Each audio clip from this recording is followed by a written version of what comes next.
So, hello and welcome. We've got a special evening edition on beauty, no less. So, I'm speaking this evening with Dr. Alastair Herron from Ulster University and Dr. Philip Tonner from University of Glasgow. Hello. Good Hello. evening. I think it's interesting that we've all convened this evening on this particular topic, and those people who've watched any of the videos before will realise that I've interviewed both of you for various reasons, looking at different kinds of art and artefact. But the reason why we've come back together actually is something that I asked both of you, and it was about a sense of beauty, what beauty is. And for me, just to begin, it seemed very much that perhaps there was a reluctance to talk about beauty freely, Philip, or also Alastair, there was maybe a sense that it was intrinsic in the conversation we were having anyway, so we didn't need to separate it out. And it was a very interesting comparison or juxtaposition for me, somebody who is kind of invested in things that are visually beautiful all the time. Talking every day as a teacher to young people about what makes something beautiful, and actually questioning myself and looking to myself and asking, what is beauty? What does it mean? Alastair, would you like to begin? You've very kindly shared this image with us. Oh yeah, this it was sort of it was a sense of humor, I suppose, attached to this particular image. And it was like nature, as I suppose, is codified by the hounds, the mugs, and the dogs captured on the mugs. It seemed to me that they were trapped. This was taken in a gift shop in Killarney, which is it used to be like part of the kind of Edwardian and Victorian Grand Tour. Killarney as a town within the then British Isles, but it has become part of the American trip. There's a thing called the Ring of Kerry, and every year, generally this year accepted, there's usually large cohorts of American tourists that'll come and go. And this was a mall that's somewhat it's run down in a lot of ways. I just happened to be passing through it, and there was these racks, and on it there were these mugs of with animals, with dogs on them, and they look kind of trapped. I thought, because there's a beauty about I feel animals that have that kind of immediacy of alertness that maybe we lack sometimes. But here they were trapped. Here they were in mugs, and here they were in a gift shop, and it's like a cry for help, I thought, and I felt, well, I have to just kind of maybe that's calling out to me to kind of engage with. So in a sense, and also when I looked at this, because I was looking through a number of images, Sandy, as you know, I take quite a lot of images of nature. A lot of artists have said art aspires towards a condition of nature, of beauty within nature, and I felt that, animals do have that sort of proclivity to be part of that moment. But here they were trapped, and here they were sort of, if you want, mass-produced. Here they were industrialized, this human aspect. So I suppose this image, and I was thinking, humor, and has beauty got a sense of humor? Have the chuckles of children, does that kind of entail and kind of incorporate a feeling of a resonance, a sort of, of this kind of, this sense of an instinct? I would see art and beauty as very closely aligned. There's a writer, Dennis Dutton, and he has a book, The Art Instinct, and he very much calls along with Alain de Saniac, which is a professor at Harvard, I think, and they both talk about human beings, our humanity is kind of driven towards, or moved instinctively in a sense, although I'm very cautious about that word, towards a condition of play and a condition of experimentation and creativity that unfolds from that. So in a sense, this was a sense of play as well. It is, I have to apologize to you, Sandy. I hope it isn't too mischievous to send this in as part of a text, a visual text relating to beauty. But I do think it could open up possibly a conversation around what do we feel, what do we mean by what we attempt to kind of dialogue on in relationship to beauty. I am wondering if you felt when you made the photograph, when you recorded this, if there was a sense you were rescuing these animals. You say they were trapped. Yeah, well, that feeling of it. I mean, it's like a mug shot on a mug. I mean, I just felt that, why would people, I would never have a cup like this. I just feel it's a kind of a very strange thing to see these poor animals. It's like they're calling out, you've got these. I mean, not that there's any people who, but it's fine. It's not a call of judgment on it. It's just that, what we do, I suppose, anthropocentrism and personification, that whole kind of human, how the attributes that we, inflict, I was going to say, but that we condition to animals. It's funny because I was out walking today and I was thinking there's quite a lot of people where I live, there's quite a lot of, I'm very lucky you can get close to nature. You walk out, it's like a Legan Valley Park, so you can walk out. And there's quite a lot of people with their dogs. And one of the things I was discovering is when you're walking along and you meet people with dogs, if you look at the dog and you smile at the dog, usually the people will respond with a smile, a gesture of acceptance, that the animal has been as an extension of them. So really an extension of it. And I suppose what we do to nature and what we have done to nature is a big issue. I mean, what we're living under now might be a part of that. That deregulation and climate crisis is certainly also part of it, and how we meet that, I suppose, as learners, as educationalists also is an important aspect of the beauty of learning. Philip, you didn't have any, you didn't know what the slides were going to look like. Obviously you selected an image to show a little later, but when you look at this image, and if someone were to say the word beauty, in that very sort of flat sense, is there anything beautiful in this image for you?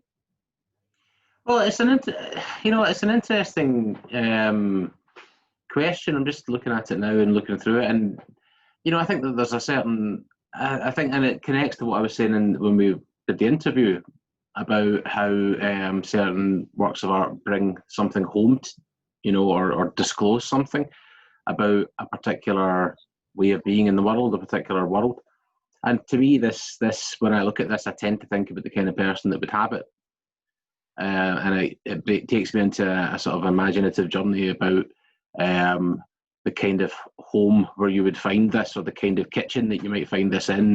What kind of conditions might you find it in? Would you find it in a communal cupboard somewhere in a hostel, or would you find it in a little flat with someone's granny or granddad or something like that? So I tend to go off in these sort of imaginative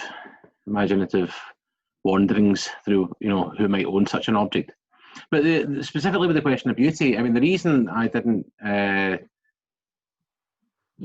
a little bit reluctant to talk about it, during the interview when we were speaking about it, was because I was talking about categories, or rather, widening the category of what would count as art to, under the term, the notion of a cultural paradigm, something that is culturally paradigmatic.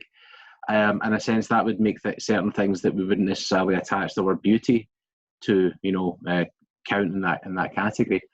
So and as we're going to talk about tonight, the category of beauty, or the concept of beauty, is a really tricky one. So if we are thinking about what someone might decide, or someone might choose to, or someone might respond to an object or to a piece of work as beautiful, really, that's a question about their subjectivity, a question about what they might find beautiful, and why. Why would it be beautiful? I mean, would someone look at this and I can just imagine someone saying, "Oh, look at their wee faces, don't they look just so cute?" And that's the kind of thing that I would imagine someone responding to this. Me too. I mean, it's, you think. I mean, you're talking a lot again about this. It's quite a deflective thing, maybe, to talk about what other people would see, or imagining other people. Like, if you were to think about I don't know how to word this really, but if you were to think about having come across this particular scene in this particular gift shop yourself, I think, Alastair, you need to really pick me up on this. There's a sense that this may not be beautiful, but there's something about the notion of beauty within appreciating even its lack of beauty. Well, I would have said it's more like comical, I suppose, in a sense, and would one say that like is laughter a sense of beauty? You know, when you hear like one of the things intrigues me sometimes when you hear small children, and you maybe don't understand the language, the actual language or the culture that one's sort of happens to be privileged to be in, and you hear them chuckling. There's something that's contagious about that. You know, this joy, this beauty of our humanity that's celebrated through a chuckle. Even the word is sort of slightly maybe onomatopoeic in that sense. There's something about a chuckle. And, I think that the nature of beauty, the nature of like animals as having possibly in a similar vein that attribute by way of like less memorized behavioral kind of investments, so to say, that the animals in this do have it's like they are trapped. It's like what we do in a manner of speaking to nature might be one thing, and it's done in this sort of way to say this is very strange. It's a strange, what's our world like when we have kind of like mal culture, or the weirdness of of how we engage with nature, how we don't engage with nature, and the things that we find. Some people, as Philip's saying, it's kind of reminiscent. It could call to mind like what sort of people, who would buy this, where would it be, where would it, where, as a motif, like where would it be situated? Yeah, I think that's very interesting. But the picture itself, I think, opens up this question of, as I say, trapped animals. It's like the animals are like the animals don't really want to be on a mug. The dogs don't. They're just, as I say, it was that sense of entrapment, and the way they're pictured here. They're just looking like, here you have these living animals, but their image has been taken and put on a mug, like on a cup for us for a drink, whatever, tea, coffee from, and in a gift shop. It's the whole, if you want, it's sometimes the absurdity of our culture and how sustainable and how integrated it is in a sense. And it's lighthearted. I don't think it's not necessarily meant to be heavy. It's possibly a comment on, what's our cultural relationship with nature, and the dogs are maybe a simile for, nature. And I would, equate a lot of nature with beauty in a sense, in a manner of speaking. And, I think we've moved quite away from that, and there's quite a lot of ugliness. There's quite, if we see the sort of, the antithesis of beauty in our world, and how does that manifest? What do we see? Things that are dreadful, injustices and inequalities, and design. A lot of the urban kind of projects are. What does that reflect? This is maybe making a slight comment on that consumerism, mass consumerism, all of the things that have occurred, accelerated from, say, the mid-19th century, and what effect that has had and is having on our planet at the moment, and especially the non-human aspects of our planet. So, yeah, absolutely. I mean, one of the things I was just going to say in response to that is that all of these animals are domesticated. So there's a sense in which you can imagine someone looking at this and choosing which mug to get and saying, oh, well, that's my favourite kind of dog, I'll get that one. And in a sense, the person looking at this is really just seeing themselves. They're seeing a reflection of their desire, a reflection of their and as you said, a reflection of the way in which they approach the world. As somehow there for them, and to select aspects of it to consume in a particular kind of way. Yeah, would you say also, Philip, it's like part of that cultural conditioning where people, it's nice, it's fluffy, it's cute. A word like cute might come into the kind of arena in a sense. So, and how people can be conditioned into thinking what's nice and what's Absolutely. Yeah. So I wonder how much. I'm just thinking about advertising. When you look at advertising, I mean, the I don't know if they've got a lab there, but the Andrex puppy, you know, or the Charmin. I think it's a beer, the Charmin brand adverts. But it's exactly that. It's making it's defanging the project. Sorry, the product. It's making the product seem sort of soft and fluffy and cuddly, and you know, bringing it home in a particular kind of, you know, cuddly, fluffy kind of way. Surely. You know. Yeah, it makes it intimate. The sense. That's that. Yeah, exactly. And sort of yeah. I could imagine huge problems with this scene with my sort of 8-year-old self. You know, here's go and pick a mug, and then you pick a mug, and then you feel dreadful that the other dogs are still on the shelf. Wallflower dogs. I can imagine the real kind of anxiety, having almost immediately assimilated everything I've seen, personified all of them, made them all special to me, loved them all equally, not wanted to upset any of the inanimate dogs on the surfaces of the mugs in the gift shop. And yet here I am. I would be absolutely at once transfixed and appalled and unable actually to move. I would be stuck. It would stick me. Yeah. I suppose it's interesting how we do personify. I mean, how we kind of project. I think what Philip's saying, what you're saying yourself also, Sandy, about, you know, something being left alone, or having that, building up a narrative that would say, you know, at night they come alive and they're all friends together, and suddenly once, you know, a story that would accompany all of that. And the children seem to have, at certain days, like that propensity to. But do you not think that ties in with our kind of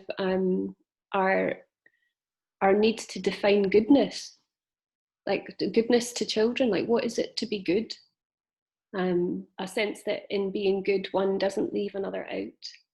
A sense of being good in that we must not forsake anyone, we must include everyone. You know, it depends on how you've been taught or who you've been taught by, but I definitely see that with absolutely the best intentions. I'm sure my mum did put me through a rigorous training of kindness, and in doing so actually sometimes rendered me utterly ridden with a sense of guilt and anxiety about finding something more beautiful than another, being positional, and yet we're put into position immediately, really as soon as we can speak, to assess which one comes first, which one is most beautiful.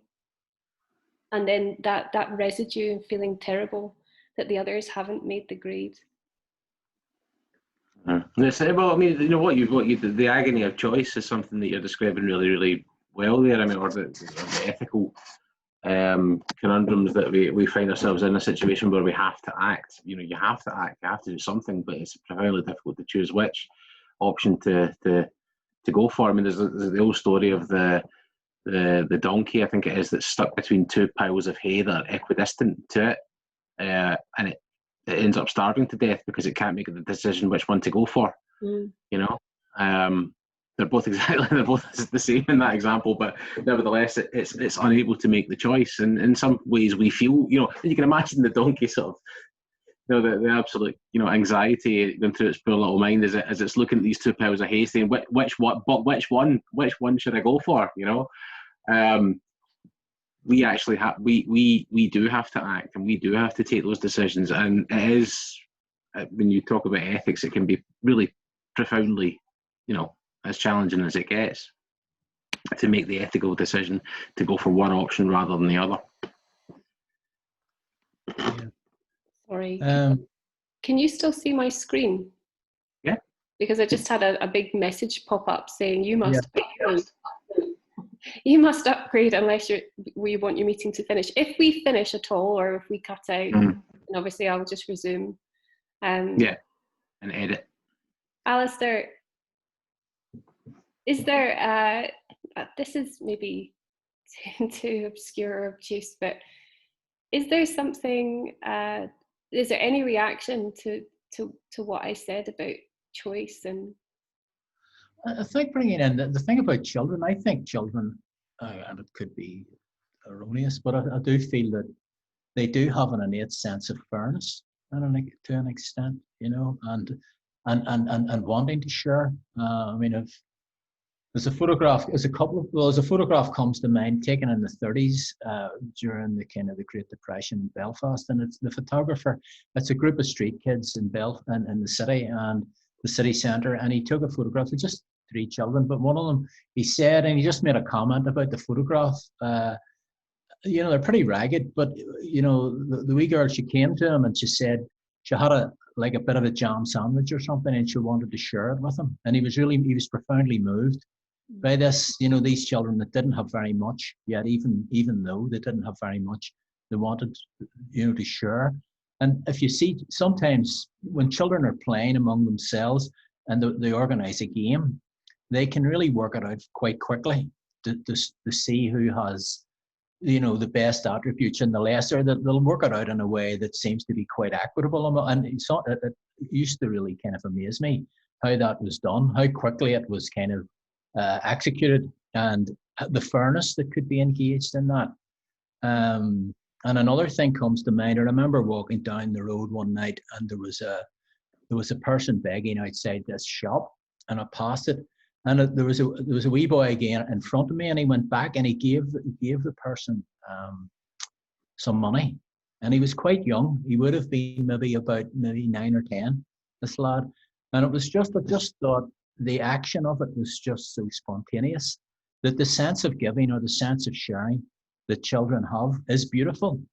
I'm bringing it back. Maybe I'm personifying the nature of beauty as a human attribute, and how does that, can that, or if it's there at all, the question might be, can that be externalized, so to speak, in nature, and can it be externalized in our overall design of how we live and in our conversation? How does that, is there a purchase, is there something that can be learned or shared or amplified from that?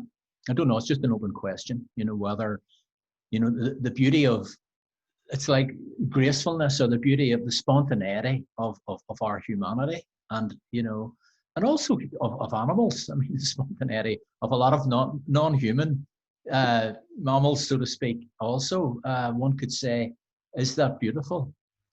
I personally, I find beautiful a little bit problematic, but that's just the history of it, the philosophic Kant and so on and so forth. The philosophical history of it can be quite challenging, this terror of beauty. But that's why I'm saying about maybe looking at it from the perspective of, you're mentioning, Sandy, about children. In that manner of sharing, beautiful probably would be maybe closer to it than beauty.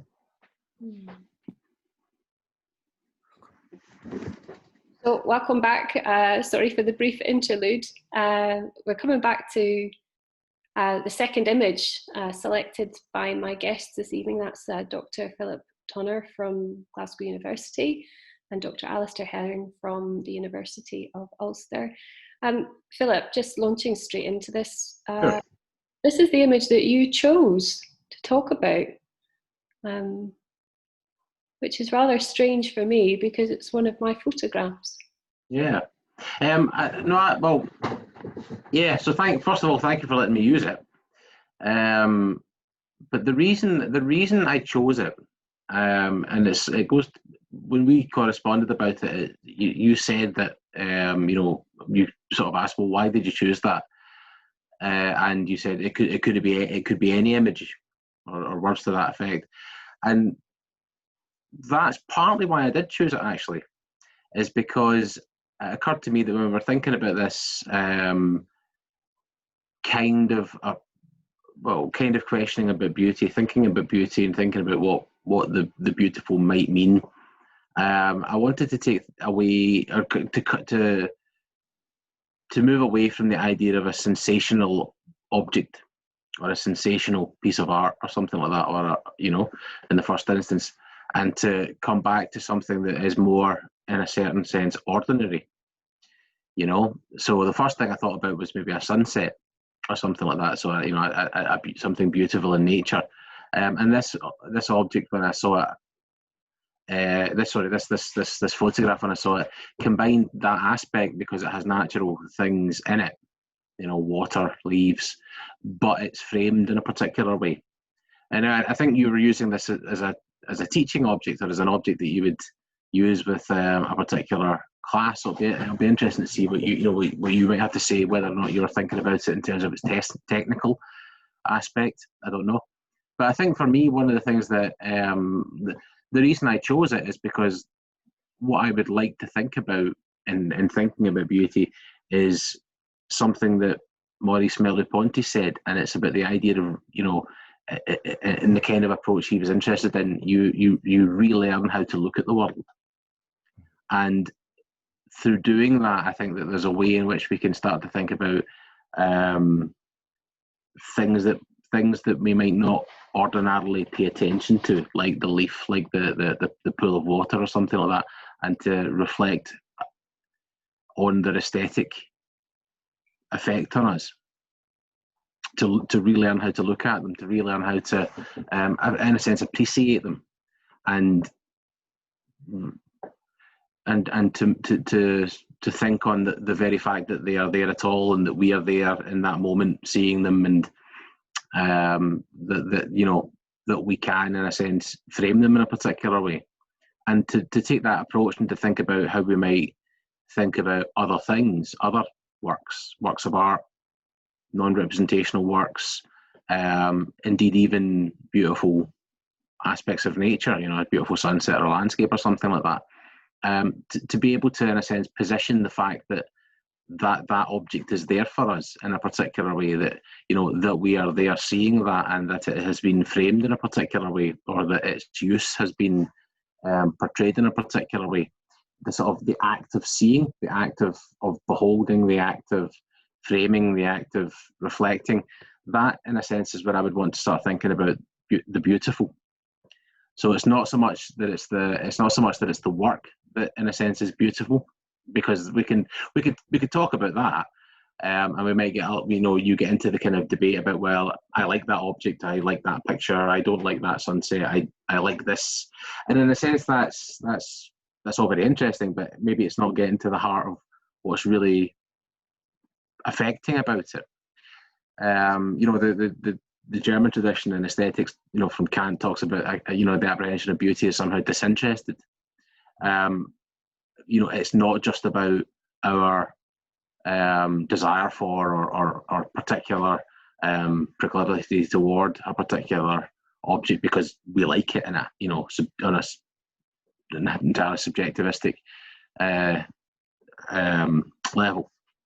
So what I'm trying to get away from is this, or go toward it. It's not so much that it's straightforwardly disinterested, but that it is affecting in a very particular way. It's affecting because it is the act of framing, because it is the act of beholding.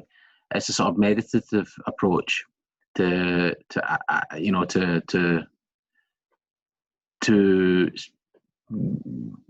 disclosing the idea that we are there at all in the moment of apprehension of something, and to think about that profound aspect under the category of the beautiful. And for that reason, I think that it could in a sense be any object, and that's an important point.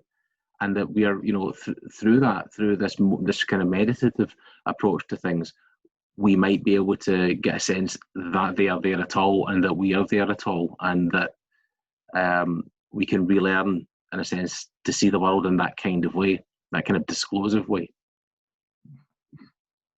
I do wonder about the idea of framing, like framing something, and wondering if that is what is happening perpetually, continually, and simultaneously in every human at every moment for everything that they behold, everything.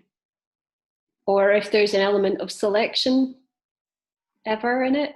Obviously, you're right, I did use this as a teaching photograph. I photographed it in very humble surroundings on the desk at the front of the classroom, in which I'm not really allowed to physically kind of interact with my class. I have to stand behind it. So get them at a safe distance from me with their masks on. Socially distanced.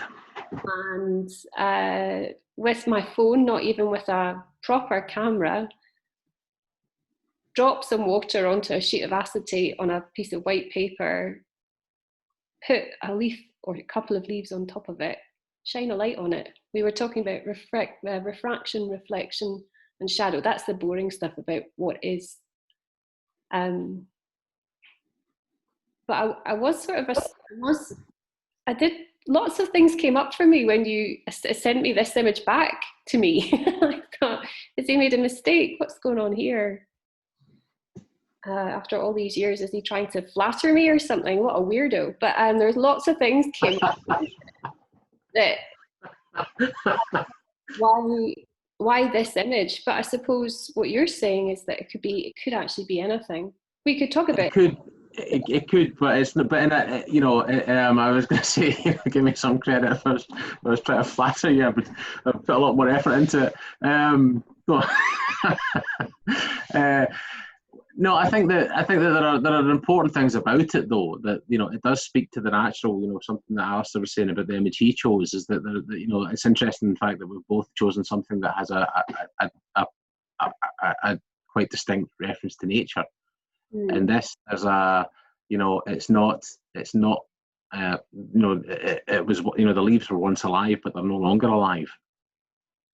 Right? You know, there's a sense in which what we're looking at here. I mean, you know, it kind of, if anything, it sort of reminded me in a sense of more like Vanitas. You know, there's a certain, you know, there's a moment of decay that's been captured here, and we're thinking about, you know, if you put those things into that kind of, I don't know why I'm pointing, but if you put them into that larger canvas with other things, you know, if there was an hourglass in there, or there was a skull somewhere, and there was, you know, some grapes as well as a few leaves, you would be looking at you know,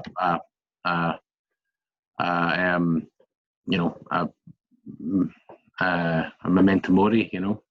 But that's putting, I suppose, things into a very clever context that not everybody might be aware of. I wonder how much we see beauty without context. Alastair, you know, we came when we arrived at your photograph. It was interesting to hear what Philip had to say about your choice. What would you sort of immediately respond with? I thought it was interesting what Philip was saying about Merleau-Ponty, or I mean Kant. I mean, this interestedness, but underneath that, and what came to my mind was the mirror of relationship as a commonality. So it isn't so much, maybe, I think he was saying, that it isn't so much the actual, it doesn't really matter to some extent what the image is, but it was more unpacking what was beneath that. And I felt the unpacking of that might be this thing called the mirror of relationship. And what does that mean? You know, actually, when I saw this, I didn't actually see the water. I thought it was, it was alluding to our current pandemic, and that it was actually a wire that was going around and connecting to the leaf, the leaf in the foreground. It was making a comment about masks. It reminded me that I didn't see the water until you've actually pointed it out. It was like you know, an attachment, and that the leaf was this. If you took the leaf out of it, that was it, you know. But there you go. It's just maybe an example of interpretation and translation in a conditioned sense. And what does that do? But coming to the underlying aspect of it, of beauty, the etymology of the word, I think, can be, you know, the Latin root of it. I was looking at like bellus, apparently, is the Latin for beauty, and it actually comes from it meant charming and, you know, pretty, but it usually alluded to children and women. Funny enough, we were talking earlier about that. And what does that mean? You know, is it something? I mean, maybe I'm coming back to, is this an innate kind of feeling, you know, or is it something that is conditioned? Is it a cultural happening? Is it to do with, you know, sense, meaning, consciousness, and the production of that? How does it actualize? You know, in relationship, is it saying more about relationship than it does about the actual content. Is that the, if you want, the formative underpinning, this overarching kind of theme that we feel? What is relationship? You know, would that be the common theme that maybe Philip might be alluding to? It's just, sorry, I'm just throwing that in. I hope you don't mind. It's just no, not at all. I mean, I think that's really important. I mean, I think that the idea that through what I was saying, there is a fundamental sense of relationship, and that is of the you know, the object that's and the individual disclosing it, or the group that's disclosing it in some form. You know, there's a mutual back and forth between the two there. So I think the idea of relationships is fundamental. You know, it would be very strange to talk about beauty, but this goes to the heart of something you were saying, Alastair, earlier in the first part of this discussion about the history of the concept, and that is that, you know, it's strange to talk about beautiful, but, you know, not think of beautiful to whom or to someone. You know, it'd be strange to have an object that was entirely disconnected to any individual perceiver or context that was nevertheless beautiful. You know, you can imagine the beautiful tree falling in the forest, you know. Yeah, so I wonder if the overarching, if the kind of the foundation of that, the core of it is relationship. That, you know, we can have different types of beauty and it can be attributed to the perceiver and so forth. But the commonality, or maybe an interesting question that can unfold from that, can be, you know, what is relationship? I mean, as an actuality of direct engagement, is relationship so important? Or, you know, do the photographs that we're looking at, do the images that we consider, does that point us to relationship? It's just a question. Is that would that be a common element, or an important element? The ability to relate, the ability of relating, or the ability as relating. Yeah.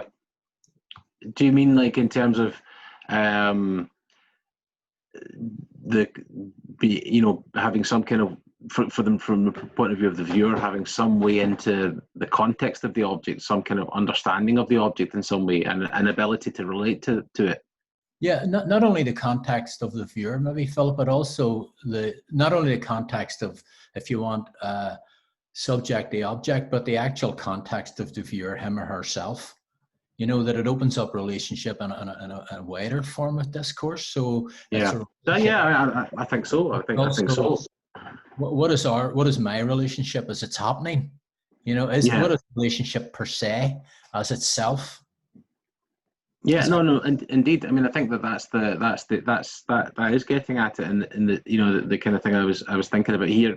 You know, if you took the word relationship and exchanged it for horizon, you know, the horizon upon which you see something, and there's a sense in which, you know, you're shaped by your horizons of approach to something. You approach something upon a particular horizon.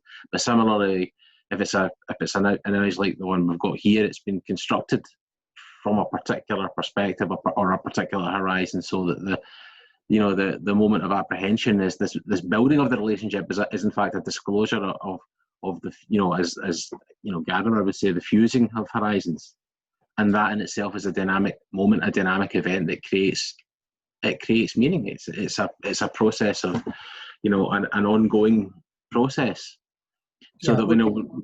Yeah, go on. Maybe all consider that dynamic in that horizon is us, in a sense. You know, I am the horizon that is dynamically manifesting, so to speak. You know, that it puts it makes that relationship possibly more fluid if the dynamics of the horizon or the positioning is felt, and also there could be an echo. So therefore, if I am that dynamic horizon, and the dynamic horizon is out there, it's also in here. It's a unitary movement. It's a unitary perception, not as maybe as an intellectual concept even, but as an actuality. You know, as the moment, and that, you know, as often as not, I will say, I mean, I forget, was it Dorothy Dilling? Some photographer said, I photograph in order to see. I photograph in order to see what I'm looking at, more or less, paraphrasing it badly there, but really coming back to our humanity. You know, as a consideration of that isn't often considered. I look at a picture and I formulate it as that, whereas my engagement with it is usually, it's interesting you mentioned Merleau-Ponty, like more of a phenomenological engagement. And I mean, Merleau-Ponty writing on like Paul Cézanne, I mean, that's really coming at like how Cézanne actually engaged, not only as someone who was removed from his paintings and from his activity, but as the actual activity itself was a whole unified, inquiry, shall we say. It opens it up. It doesn't frame it, so to speak. I think that's what's interesting about a lot of imagery, or like that. It should, a lot of learning should possibly be raising those questions. People don't, they put the dog on the mug and think that's the dog on the mug. It doesn't really. This is actually really interesting to go back and ask Sandy about this, because you've mentioned this a couple of times about learning, and education and so on. But the point is that she was using this as a specific example, an educational example of something that our students could learn from. And maybe that's a question to you, Sandy. I suppose is that what makes an object, what makes a picture or a piece of work a good piece for learning? If you were to select something, or if you were to, if you were taking in more images, because you sent me more than just this one. I like this one, but there was a couple of others there, and I thought, well, this is my favourite of that batch, But would you have used all three, or would you have chosen one, or would you have, is it simply that they disclose a particular technique that you want them to disclose, or what is it? It does all of those things. But I have to say, coming back to this idea of there being like a unitary movement, as somebody who makes photographs or makes any kind of art or is engaged with that practice in some way, that there is a sense sometimes that there's nothing to the photograph. There's nothing to me in it, and yet it is me, without me having any kind of identified sense of it beforehand. And yes, this was in a classroom in really kind of limited surroundings. That's the nuts and bolts reality of how the photograph came about. But in the actual moment of making it, regardless of 30 faces staring at me over the tops of their masks, that I have to talk about it obviously in the past, but there was a moment of nothing, of finding the focus. And I don't just mean that actually in the visual, but to kind of imagine that as a way of describing something that happens when one moves into a space of, again, language is tricky, but of complete understanding of something that is profound in some way, that I come up upon it, and yet there's no movement to it. There has to be a movement away from it, because I have to come back into a space in which I'm actually teaching. But in the making of the photograph, I don't want to make it sound in any way grand, because it's not. But it is a moment of intense. It's the attention of giving something complete attention. And that's something as somebody who makes something else.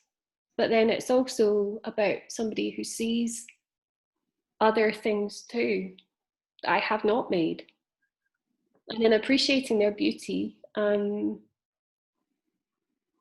I wonder if there's nothing in beauty.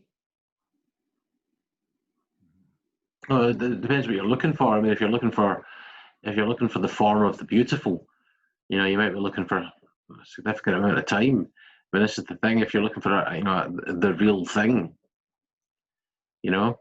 I mean, Alastair, that goes back to what you were saying about the tradition of, or rather, the history of the concept, and the concept being somewhat problematic. I mean, the reason I didn't want to talk about it too much in the interview we did, Sandy, was because I wanted to move. I wanted to sort of broaden the category of what might even count as it. I don't know if Alastair, you want to say anything about the history of the concept and why you were reluctant to talk about it or something like that. No, just, I mean, I think it's interesting, your question about, like, from the perspective of being in a class and what works, what works for the learner. How is that presented? How is it, you know, how does it fit? You know, and you're faced with, I mean, 30 other learners, like, and you have that responsibility and ability to respond to that. So I think that throws up or brings out interesting questions about what is it to enable, what is it to facilitate that, and a lot of it I feel is to do with the sensitivity and a lot of provision of space, enabling learners, if we can, I mean, under current edicts of traditional formal education, but allowing that space to occur, allowing the learner to enough space almost to to embrace possibilities, and that's a delicate art. I mean, the greatest art, somebody said, is the art of teaching, is the art of fellow learning, where we're learning about ourselves in situation, and that, and into that mixed creativity, how a teacher can be creative, a lesson plan and so on and so forth. All of those kind of ingredients are a different form of beauty. Is a lesson plan a form of beauty? and the ability to do that, I would say it is a form of beauty. Really good learning. I mean, it could be a rare commodity. That's countenance. Thinking of us, we're all learners. We're all learning together, but we're also learning often for ourselves and with the intention of learning. And I wonder if either of you have ever observed somebody else coming up upon beauty, like being able to observe it in somebody else. Yeah, I suppose maybe I can. I say that because, I mean, I'm not suggesting for a second that 30 year 10s observed me observing beauty, but that is what I was doing. And again, I'm sorry to put things into such small, not fancy terminology or anything else, but really, it's not about even me, Sandy Robertson, making photographs. It's not about me, Sandy Robertson, being the teacher. It's simply a human. Yeah, absolutely. Yeah. Being beauty, because that beauty is perhaps identified as an external to me, yet I am part of it. I am it. I'm engaged in it. Yes, that implies, though, some element of separation to be engaged in it. There's no separation in that moment of really, I use the word seeing, and I know that's a problematic term, but I remember observing another art student finding beauty. And again, I hope this doesn't sound too romantic or something, but it was even that, observing somebody else observing beauty, really then not just observing it, being it in that moment of engagement that is then no longer about engaging with something else. It's about the collapse of all of that, the falling away of all of that without any movement at all. I mean, the first thing that comes to mind to me is waiting to see the effect on my children or something.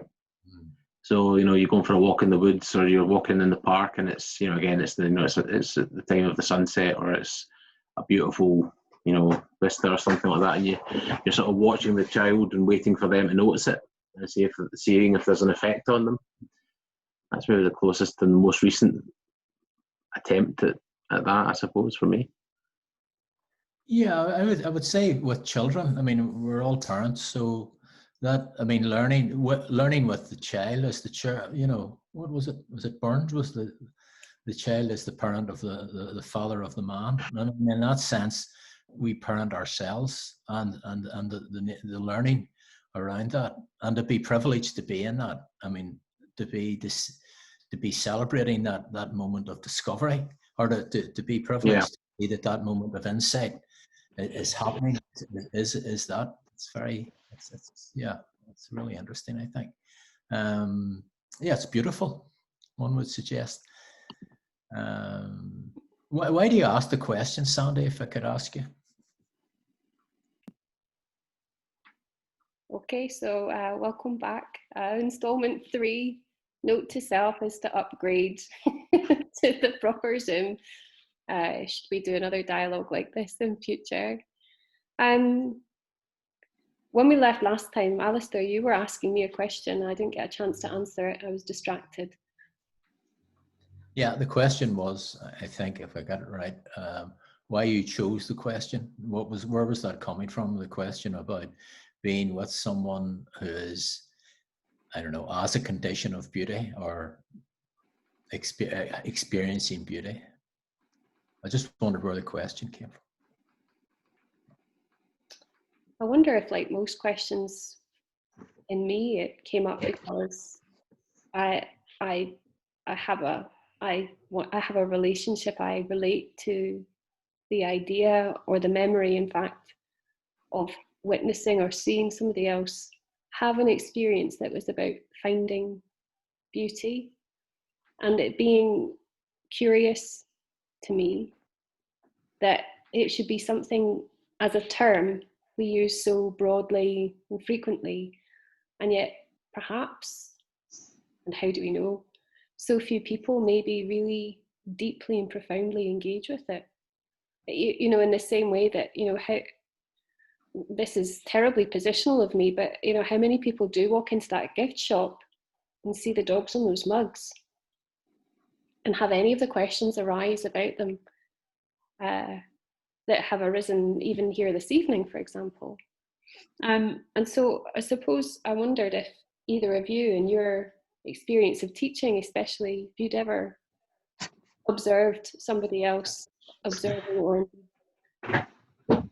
finding, engaging with beauty, and what that, for want of a better description, what that looked like.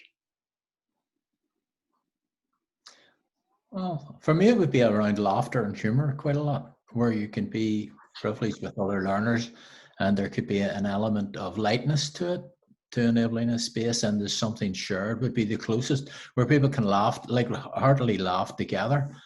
It's a little bit maybe sometimes being in the company of others, and it's just conversational, but it's really, there's an intimacy maybe with family or people that you're very comfortable with, and that the talk is just going around, what they'd call in Ireland, like the crack is kind of, was 90 people or 10, and it doesn't matter necessarily who's particularly speaking, but there's a shared engagement from different quarters. And laughter, I think, good laughter, I mean, in a sense, can be like that. And I think good learning can be that engagement, that relationship, to come back to maybe what we were talking about earlier, about this mirror of relationship.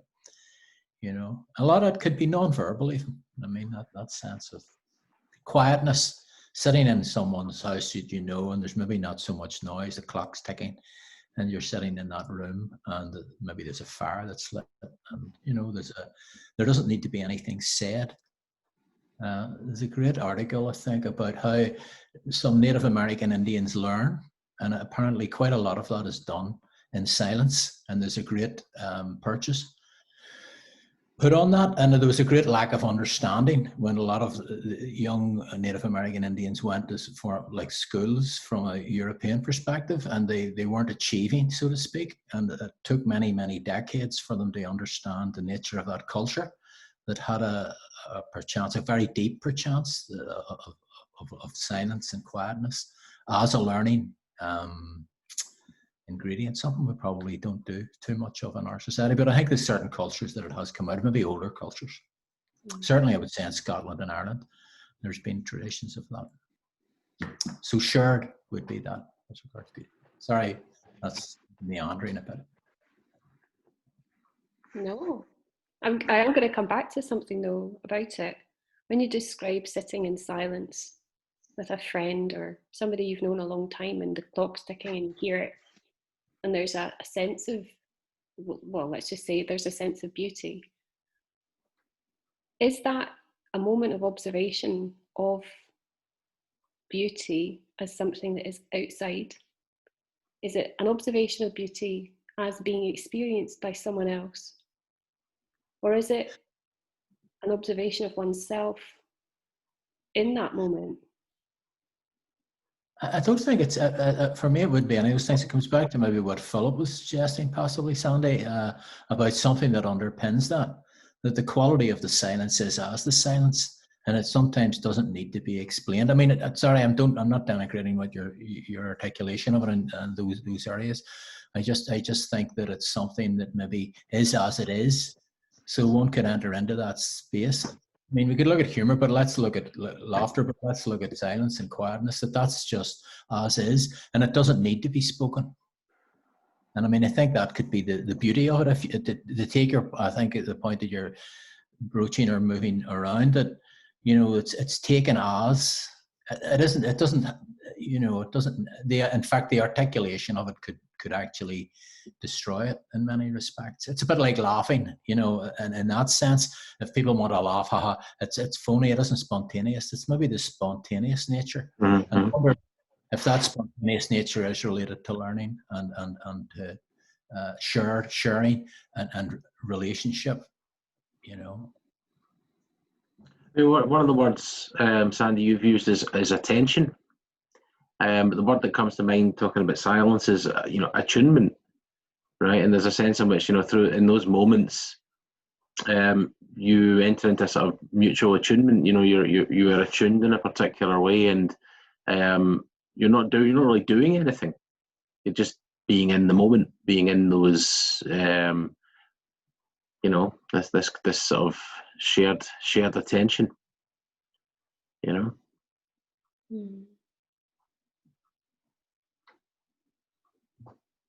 I do wonder about moments of communality in quiet. I've spoken about this quite a few times with actually lots of different artists, but many different people from all over the place, and with students as well. You know, kind of as if we're all looking into the center of the circle together. We're kind of putting the pebble in the pool, but we're looking at the pebble together. Or, you know, again, it's a very rudimentary way of describing it, but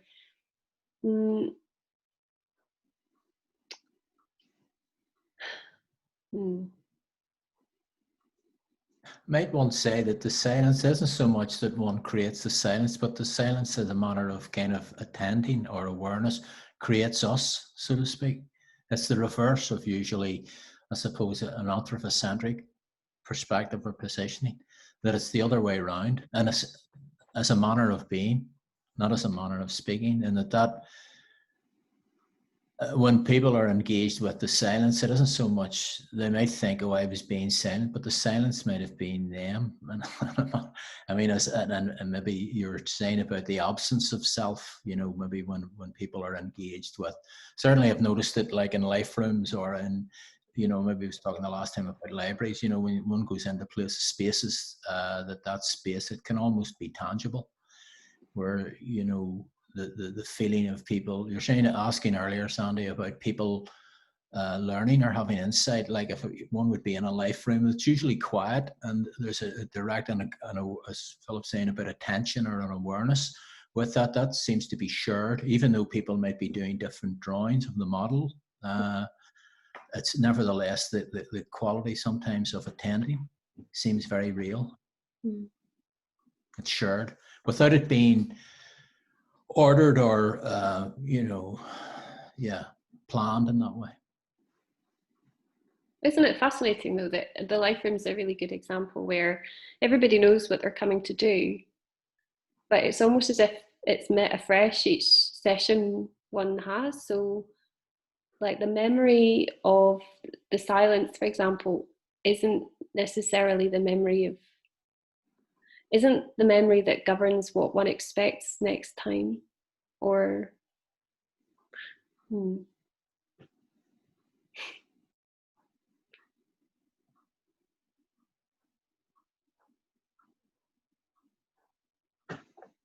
anyway, I thought the last image is the image that I chose, and I found it really interesting, having wanted very much to speak to both of you about this topic and sending, out emails and messages to you saying, send me an image, that I then couldn't find an image. I couldn't find one. I didn't know how to look for it.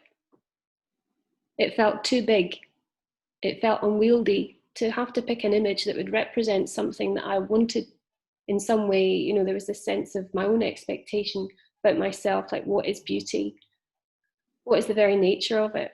And I thought about all the different things to be clever about it.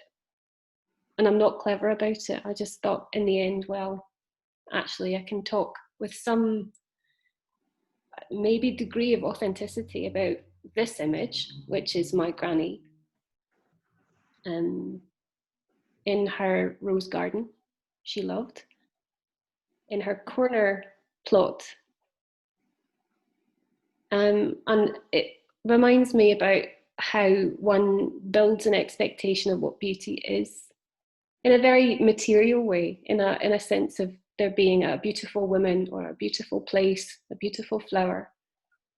But I do think actually maybe that is flattening out too much.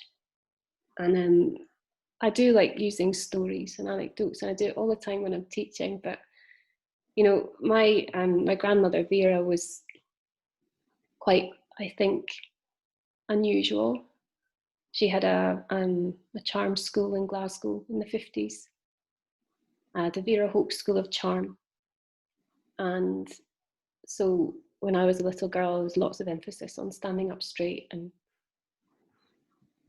speaking properly and all those things. But she had been regarded as very beautiful as a younger woman. And there was lots of photographic evidence of that would get kind of wheeled out by various relatives at every opportunity. And more recently, my grandmother's sister, younger sister, Maisie, who had really kind of awful dementia and was in a home down here, actually in the Bournemouth area, would never remember me when I went to visit, but of course would remember her sister. And she would say the same thing over and over and over and over again about Vera. And it would be, my sister, the beauty.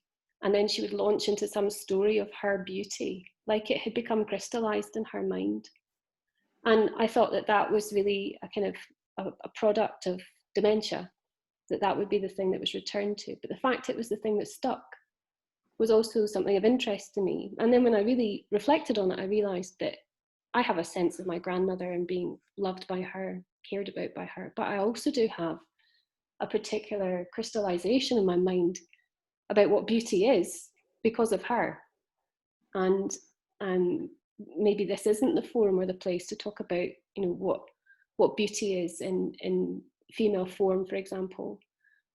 But for me, it was so impactful growing up as a child to have all these photographs of tea dances and to go into wardrobes full of Christian Dior dresses, and to have this grandmother who was elegant and magnificent, and that is the thing that is held up as the standard to which to aspire, but also to admire and to try and understand and appreciate something of beauty.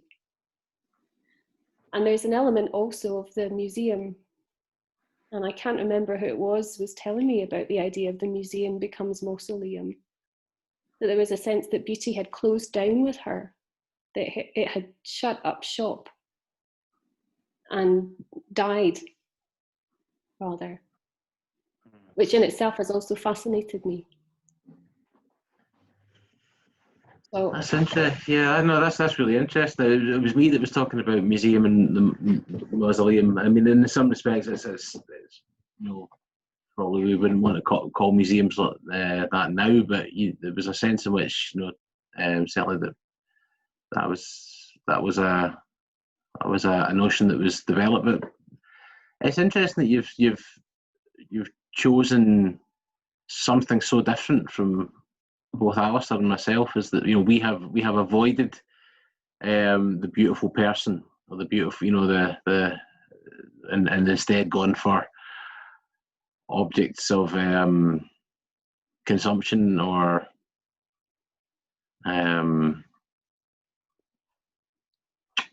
nice compositions, beautiful compositions or something like that. I mean, I'm sure it's very ordinary of me to have picked a figure of beauty. But in that ordinariness, there's something also of beauty. Mm. And I wonder why there is a kind of caution in it. I wonder why, we're not able to talk necessarily as freely or easily about the actual person who in some way embodies beauty. And again, it might sound too limited for this particular dialogue. Well, I mean, I don't know about you, Alistair, but certainly it's a kind of, the sort of academic, of the generation before we started using, the I in essays. We would always talk in the third person, in an essay or something like that, and it's sort of hard, and now we've kind of abandoned that, and we would tell our students that it's fine to talk in, the first person, and they say, I think that. But it's something I had to retrain myself to do, because I was always, trying not to do that, and it hangs over in your way of discussing things. So, there's a sense in which you try to, you might find yourself being a little bit more impersonal, because to disclose your own individual desires and personal preferences and favourites and stuff like that is maybe a little bit less. It's slightly less, slightly less academic, or slightly less whatever. I don't know what you think, Alistair, but that's certainly something that I catch myself, guilty of. Yeah, I mean, personal pronouns are kind of were to be avoided, but I think that, I mean, the nature of subjectivity. And I wonder who took the photograph. I'm always curious to ask that one, Sandy, when I see photographs. Well, of course, this is just yet more Sandy special detective work.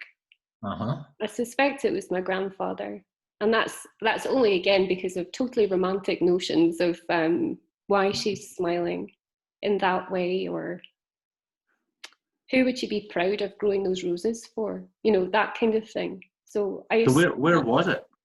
In their house, in their garden, in Glasgow. Yeah. She wasn't a native Glaswegian, but that might seem irrelevant, but actually adding to the story of beauty in this, maybe that is relevant.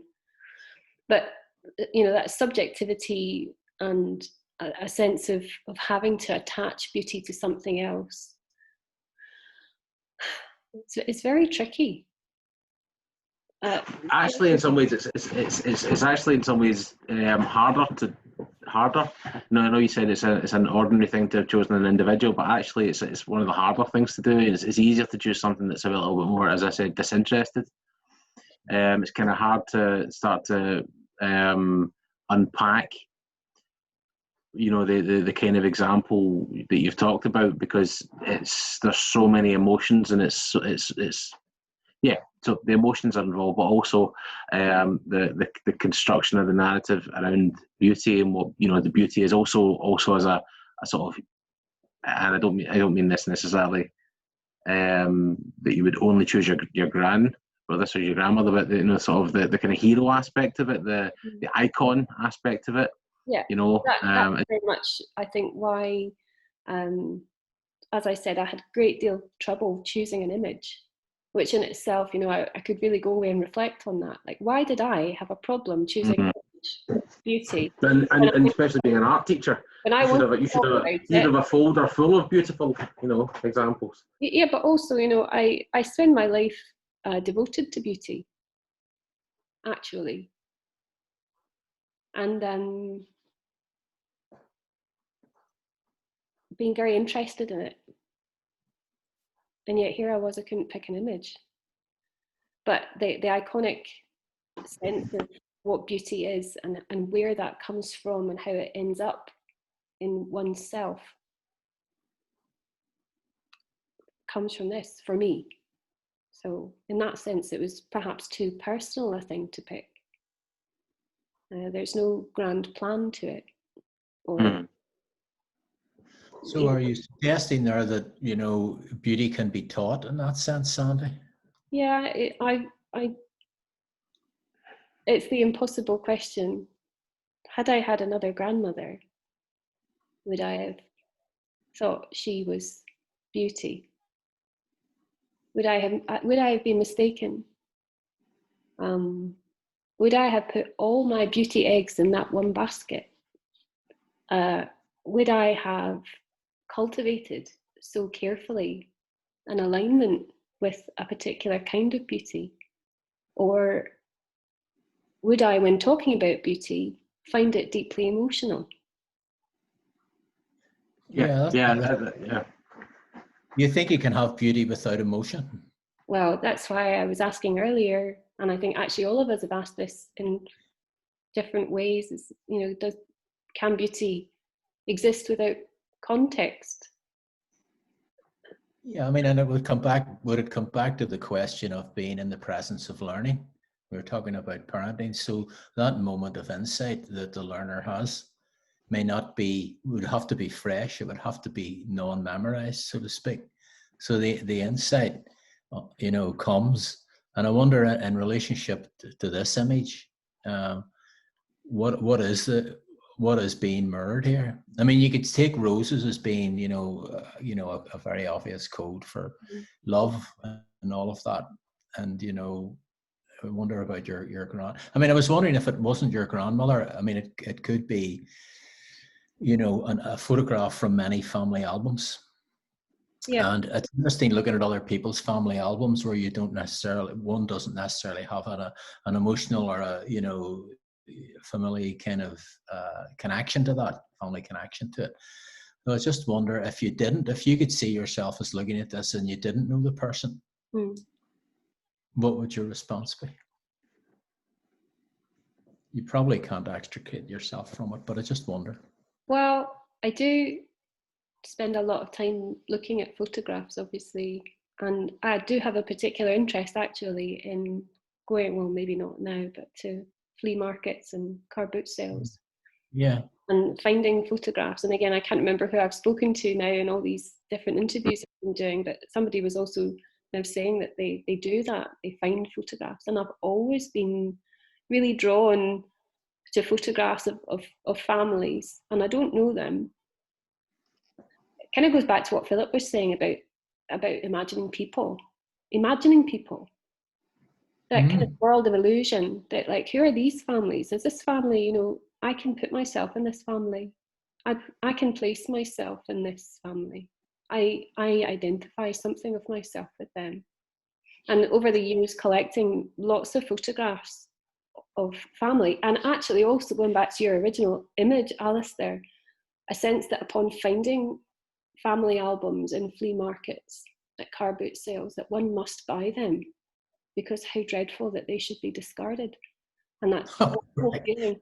No, it's very, it's something kind of, I don't know if it's creepy. But they're like lost children. They're lost children. They need a home. Is that what the thing is?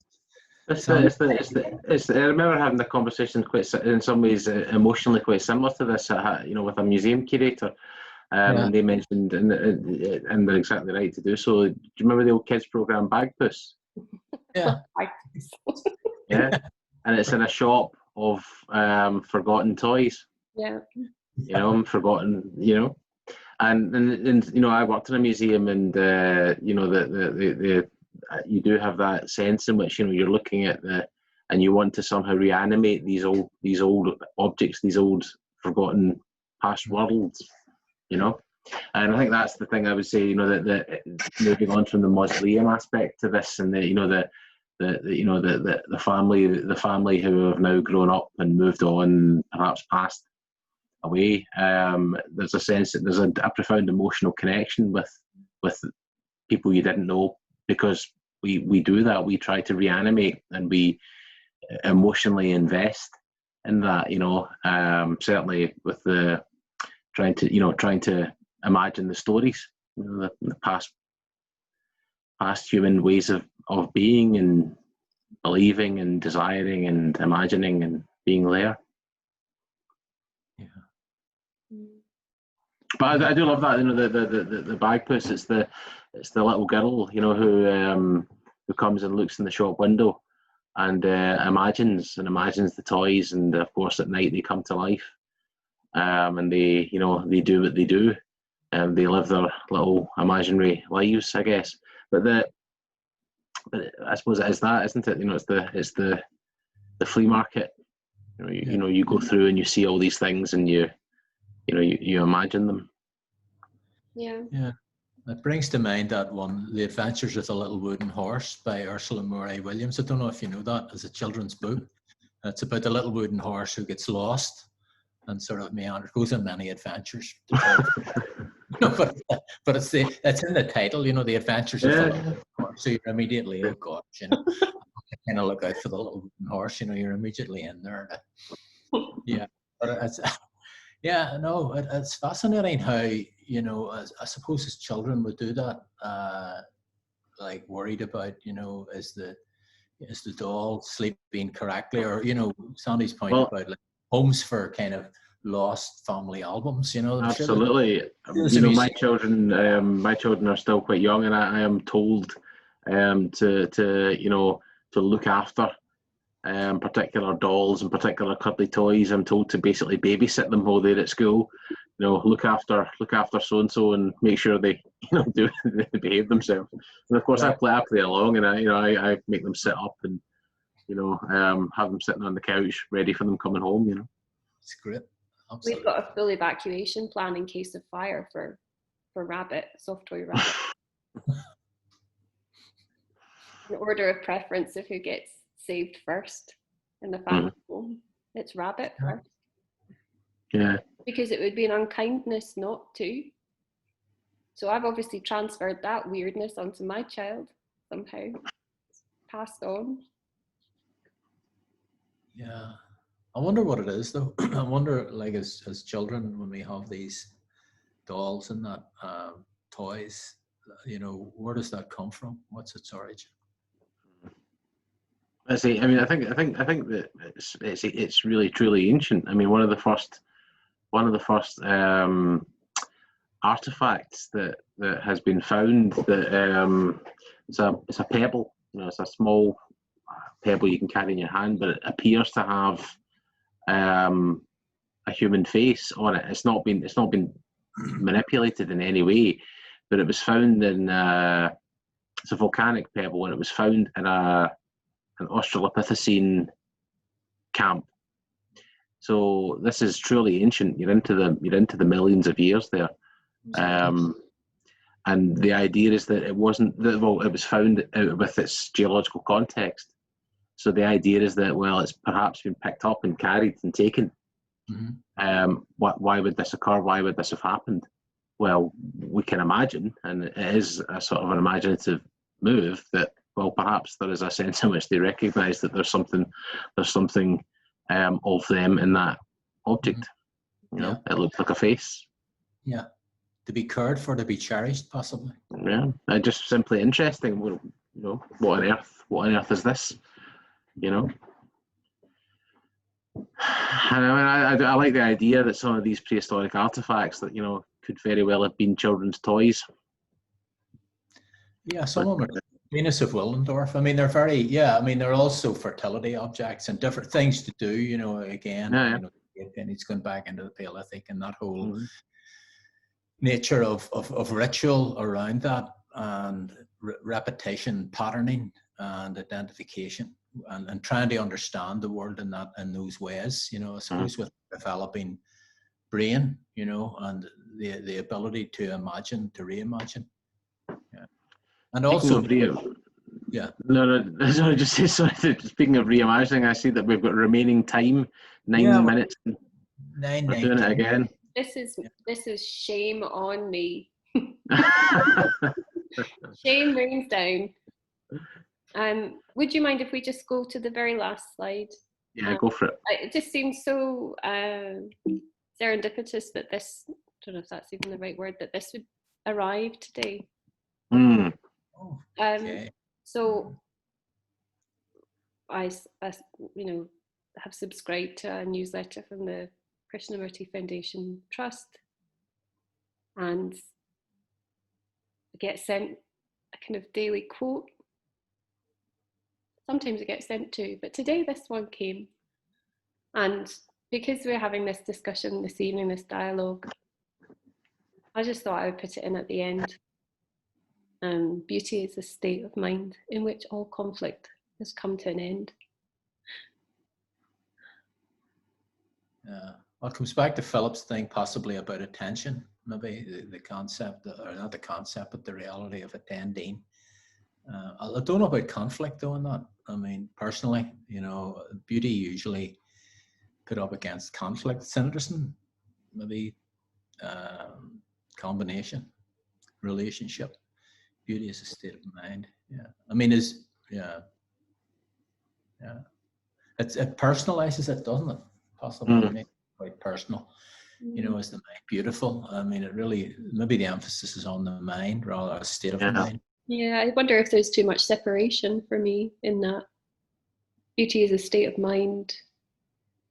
My mind is my own, yet it is my mind. It's that aspirational in a sense, isn't it? You know, this idea that you can get that peace, you know. But again, not being you saying earlier, Philip, about, you know, the beautiful tree in the forest. If one aspires to beauty, does one aspire to beauty? Can one be beauty when one has aspired to beauty? Does one find beauty when one seeks it? Well, I was meaning in the sense of just in this, if you take the word beauty and replace it with the word peace. You know, peace is a state of mind in which all conflict has come to an end. You know, I suppose by calling it beauty, it's evaluating it as, you know, as something to be desired. You know, I mean, but that's not new. I mean, you know, the one, the true, the good, and the beautiful. You know, the transcendental attributes of being in medieval thought. You know, things are desirable. You know, they are one. You know, they are what they are, and that they are is good. You know, that they are is desirable. That they are is good. You know, they're created and so on, and they're beautiful. You know, it's you know, there's a value to it. There's a go on. Just wondering about like beauty as a state of mind. It's like something that is perfectly fitting in a sense, that has that doesn't need anything.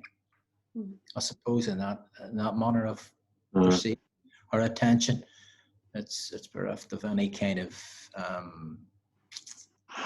complications. There's no conflict. There's no complications, and there's something beautiful about that. Like, I mean, I think in nature, you know, or with children. I mean, children might be as a state of beauty in a sense of their innocence, you know, the nature of innocence and openness, and what that is, you know, babies. I mean, the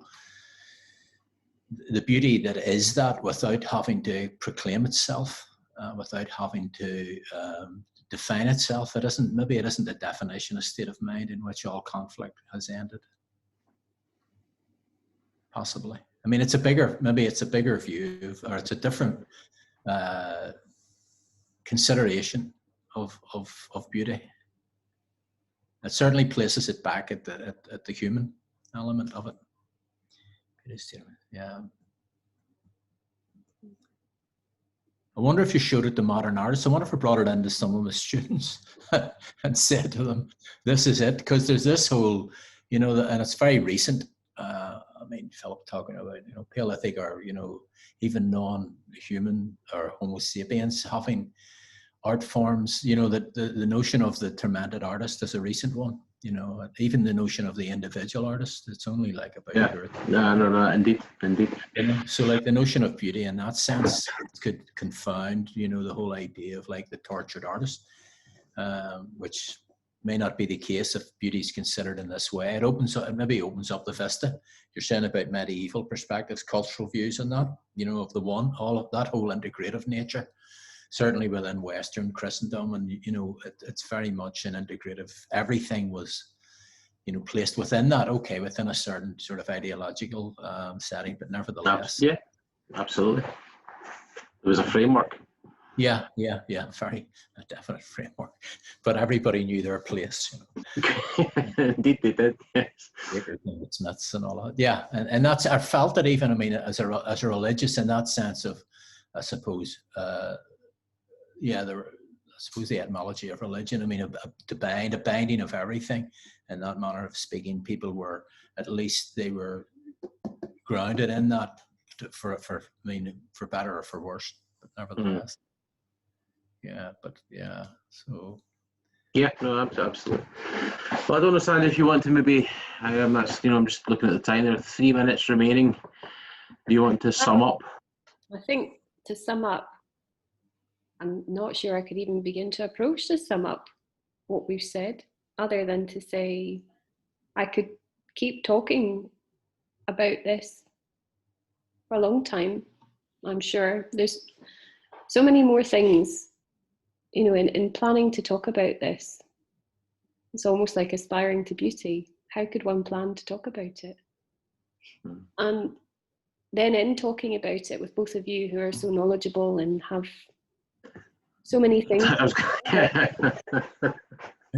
We should talk about Philip, certainly. Yeah, I don't know about that, but thank you. Be serious.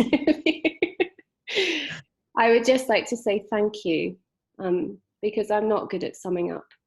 I'll have to go away and really reflect on what's been said before. Well, thank you for having it. Thank you for having me, and thank you for having us, I suppose, you know. Thank you. Thank you for having us. Yeah, it's very kind, Sandy, and it raises a lot of good questions. I hope we may dialogue again. That would be lovely. Thank you. Part 4.